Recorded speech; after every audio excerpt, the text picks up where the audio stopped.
Hi friends, అందరూ ఎలా ఉన్నారు? బాగున్నారా? నేను బాగున్నాను ఫ్రెండ్స్. ఇది వాళ్ళ రెసిపీస్ అయితే అల్టిమేట్ ఉంటాయి ఫ్రెండ్స్. ఇదైతే manchuria, veg manchuria, vegetable manchuria, mixed veg manchuria చాలా చాలా బాగుంటుంది.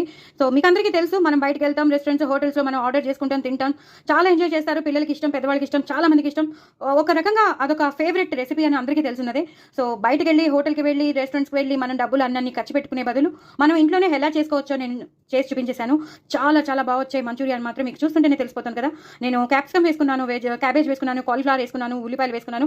సో దీని రెసిపీ ఎలా చేశానో మీకు తెలుసుకోవాలంటే మాత్రం ఒక్కసారి వీడియో చూసేయండి. బికాస్ ఇంత చిన్న షార్ట్ టైంలో నేను చెప్పడం చాలా కష్టం. Because it is a long process. మీకు అందరికీ తెలుసున్నది, ఇది లాంగ్ ప్రాసెస్ అని తెలిసినది. ఇంత షార్ట్ వీడియోలో నేను చెప్పడం చాలా కష్టం. సో తప్పకుండా మీకు తెలుసుకోవాలంటే మాత్రం, మిస్ కాకుండా ఉండాలంటే మాత్రం, మీరు ఇంత టేస్టీ మంచూరియా తినాలంటే మాత్రం తప్పకుండా చేసుకోండి, ఎంజాయ్ చేయండి, పిల్లలకి పెట్టండి, మీరు కూడా తినండి. నా కామెంట్ బాక్స్లో మాత్రం పెట్టండి, మేము చేసుకున్నామని, చాలా బాగున్నాయని. అలాగే ఉల్లిపాయ ముక్కలు దీనికి కాంబినేషన్. ఇది ఇలా నోట్లో పెట్టుకుని ఉల్లిపాయ నంచుకుంటే తింటే సూపర్ ఉంటుంది.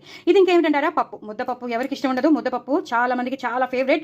అందరికీ ఏమున్నా సరే ముద్దపప్పు అనగానే వాళ్ళకి నోరు ఊరిపోతుంది. అందులోనూ ముద్దపప్పు కలుపుకున్న ఆవకాయ నంచుకుంటే ఇంకా బాగుంటుంది. ఆవకాయలో ముద్దపప్పు నంచుకున్నా బాగుంటుంది, ఎలా అయినా రెండు కలిపేస్తే ఇంకా బాగుంటుంది. సో దాని గురించి అయితే ఇది ఒక కాంబినేషన్. అయితే ఇది మాత్రం ఈ ముద్దపప్పులో నేను ఎక్కువ నెయ్యి వేసుకోవాలి. నేను ఇప్పుడు 2 స్పూన్స్ వేసుకున్నాను కదా, మీరు ఇంకా 3 to 4 స్పూన్స్ వేసేసుకోండి.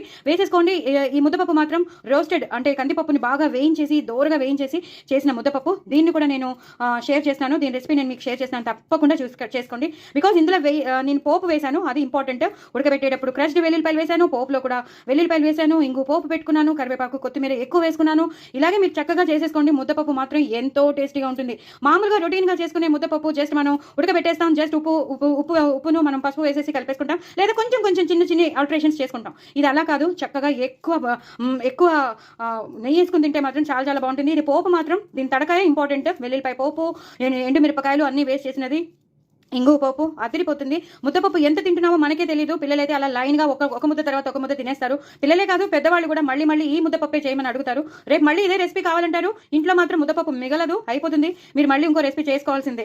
అంత టేస్టీగా ఉంటుంది ముద్దపప్పు. రొటీన్ ముద్దపప్పు కాదు ఇది, పోపులో వేసింది. పోపు వేసిన రోస్ట్ చేసిన కందిపప్పుని రోస్ట్ చేసిన ముద్దపప్పు అదిరిపోయింది. ఎక్కువ నెయ్యి వేసుకోండి.